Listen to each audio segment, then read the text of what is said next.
Hello friends, welcome back to this channel. So in this video I'm going to teach you how to remove name password. So before I start the video, please do not forget to like the video, share the video and subscribe to the channel. So let us start the video. So first of all you have to go to the settings. So you have to press the setting here. Then you have to come down. Then you see a password and parameter. So you have to press this one.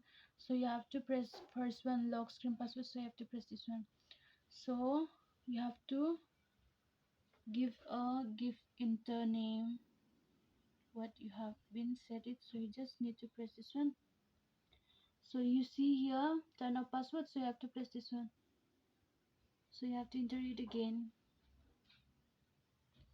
so you have to press this one. So the password has been removed now,